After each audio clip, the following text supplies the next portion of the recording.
Welcome to Developmental Theories. On today's show, we'll explore different theories of human development. You'll hear from important scholars in the field of child psychology. As you hear from each expert, you will gain a better understanding of the different theories. Sit back and enjoy our discussion on psychoanalytical, learning, cognitive, contextual, and evolutionary development. We'll start by hearing from experts on social analytical development. I'm Sigmund Freud, champion of psychoanalytic development.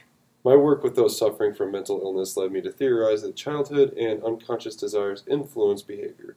I developed psychosexual development theory, which breaks down development into 3 psychosexual stages. What happens within these stages affects personality and behavior for a lifetime. Freud's theory has 3 stages: oral, anal, and genital. His theory depends on the idea of psychosexual energy, or pleasure-seeking. Individuals move through each stage or develop fixations. Persistent focuses on early psychosexual stages. Freud's theory suggests each person moves through the stages and develops personality by the age of 5, and the stages are revisited later in development. The oral stage is centered on infants. During this life stage, infants use their mouth for nourishment and bonding through feedings. Freud's theory has another crucial aspect: dominant conflict. According to Freud, each stage of psychosexual development comes with a conflict. In the oral phase, the conflict is weaning. During this stage, a child becomes less dependent on caregivers. The anal stage centers around bowel and bladder control. During this time, usually 1 to 3 years of age, a child must learn to control his or her bodily needs. The major conflict at this time is toilet training. A child goes through the phallic phase, where the genitals play a crucial role. This usually takes place from 3 to 6 years old. During this time, children begin to discover the differences between males and females, usually accompanied with strong feelings towards the opposite gendered parent. Then comes the latent phase, where a child's psychosexual energy is directed at intellectual, creative, or relational pursuits. This occurs from age 6 to puberty. Finally, an individual will experience the genital stage. This occurs from puberty to death. During this stage, an individual will develop strong interest in the opposite sex. The goal of this stage, however, is not purely sexual in nature. It is a time to develop a balanced life. Excuse me, Freud doesn't know everything. His research focuses too much on males, and his theories cannot be tested. There are other psychoanalytical theories, you know. I'm Erickson, and I have a well-respected theory of my own. It has 8 stages. Why does Freud get all the attention? Let me tell you my thoughts. Erickson's theory of psychoanalytic development encompasses the entirety of an individual's life from birth to death. It is similar to Freud's in that each stage has something that must be resolved before being fully ready for the next stage. Erickson's 8 stages start with trust versus mistrust.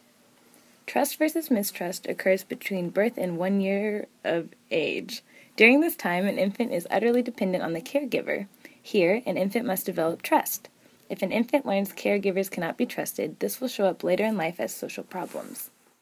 Next, a child in early childhood will experience autonomy versus shame and doubt. This deals with control over body functions. During this stage, a child will develop independence and self-control. Positive reinforcement by caregivers will ensure a child navigates this stage successfully. Next comes initiative versus guilt.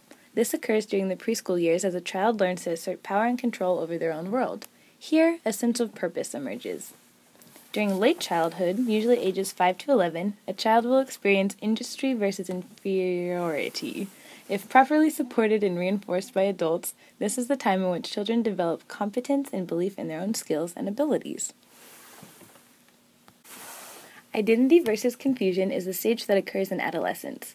A sense of identity is explored and developed, as well as a testing of independence. Individuals experience conflict within themselves and resolves as they gain a stronger sense of identity. Intimacy versus isolation occurs in early adulthood. This is a crucial period for exploring personal relationships and refining personal identity. Erickson's proposed resolution of this stage is love, the formation of lasting, meaningful relationships with others. In adulthood, individuals go through a stage called generative versus stagnation. This is a focus on career and family. The resolution of this stage is care, the ability to prioritize the needs of others. The final stage is integrity versus despair. It occurs in old age and involves reflecting back on one's life. An individual with regrets will experience despair, a feeling of having lived a wasted life. On the other hand, those individuals who feel as though they are satisfied with their life choices will feel a strong sense of integrity or pride. Thank you, Freud and Erikson. What a rambunctious discussion between two scholars. That will give our viewers plenty to think on. Let's move to the learning perspectives theory. We'll hear from a behavioralist and Albert Bandura. Behavior is a byproduct of one's involvement in their environment.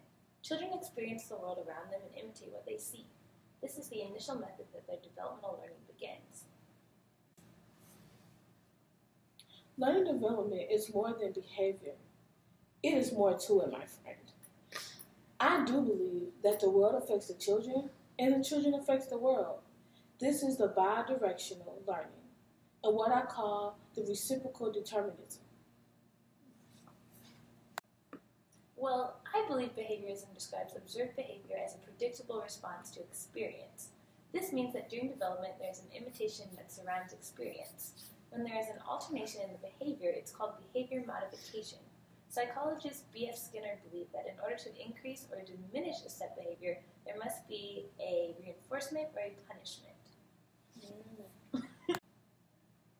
The deemed appropriate social behavior are, in your words, enforced behavior.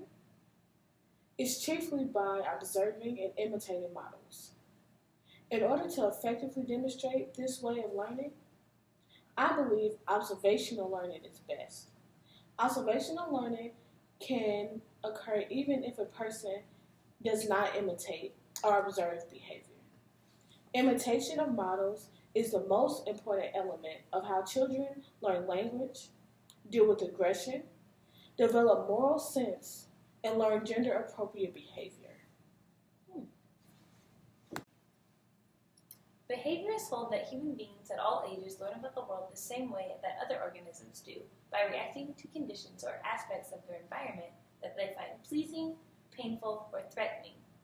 Moreover, they argue that learning occurs throughout the lifespan. The process governing the way you learn to walk are very similar to those governing the emergence of language. Behavioral research focuses on associative learning. Interesting. I've upgraded my version of social learning to social cognitive learning. I thought it would be a more greater emphasis on cognitive processing as a general development.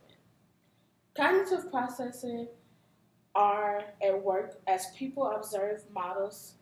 They learn in chunks, not lifespans. Mentally, you put chunks together into complex new behavioral patterns.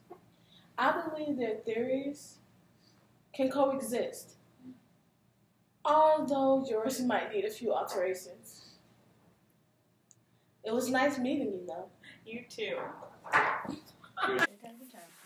Fascinating, folks. Now let's move on to contextual learning and evolutionary learning. First, we'll see an example of contextual learning. Then, we'll explore evolutionary learning with the creator of natural selection, Charles Darwin. How did you like the field trip, Tyler?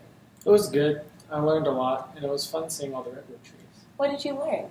I learned about how to tell how old trees are and their health, stuff like that. Oh, how'd you learn that?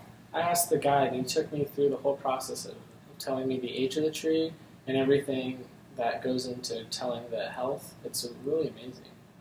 If we didn't go on this field trip, I wouldn't have been able to learn so much. That's great to hear. I'll see you tomorrow, Tyler.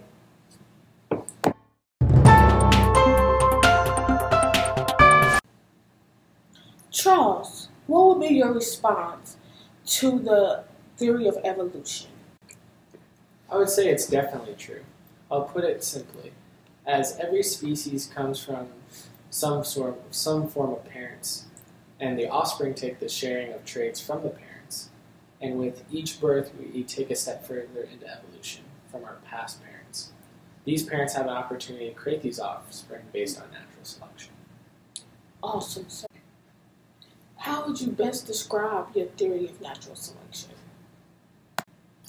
It's based on the survival of the fittest. All forms of life have an opportunity to live and reproduce based on the fact that they were strong enough to survive their environment and grow in their environment and had the opportunity to reproduce. As generations evolve from past generation to generation, more of these weak traits will fade because the those offspring carrying the weak traits will either die off from either sickness, death, of many different ways, and only the best traits will survive until there's just one dominant trait remaining. Fascinating. That's all the time we have. Thanks for coming to the Developmental Theories Show. Wow, that was fascinating. Now let's move on to Jean Piaget with his theory of cognitive development. Welcome to another segment of Development Theories. Today we have an exciting guest. Here today, he's going to tell us a little bit about his theory of cognitive development. So, sir, can you tell us your name and a little bit about how you got involved in your field? Hi, my name is Jean Piaget. Much of my expertise is involved in cognitive theory of development. Cognitive development can be described as the gradual improvement of skills such as information processing, memory, conception, reasoning, perception, and language. Interesting. I founded my own theory of cognitive development, in which there are 4 stages of intellectual maturity that occur during infancy, childhood, adolescence, and adulthood. The first stage of cognitive development is the sensor-motor stage. This is the period that goes from the time that you are born until you reach the age of 2. This is when the most prominent changes in development take place. Nice. The second stage is the pre-operational stage. This is the period where the children learn how to portray various objects through the use of words and drawings or other forms of play. The third stage is the concrete operational stage. This refers to the middle childhood period where the children are between the ages of 7 and 11. The fourth stage of cognitive development is the formal operational stage. In this stage is where you see the thought processes become more abstract, organized, and investigative. Interesting. We're glad you were here, Mr. Pysch. That is it. Wow, wasn't that just a riveting discussion? I can't believe we're all out of time. We'll see you next time on Developmental Theories.